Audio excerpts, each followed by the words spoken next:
You ask Tiger to solve. This deals with linear equations with one unknown. The final result is x equals 56/3. Let's solve it step by step.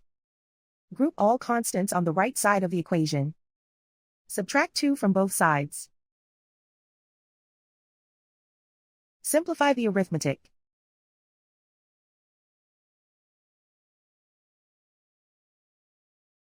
Isolate the x. Multiply both sides by inverse fraction 7/6. Group like terms. Multiply the coefficients. Simplify the fraction. Multiply the fractions. Simplify the arithmetic. And so the final result is x equals 56/3.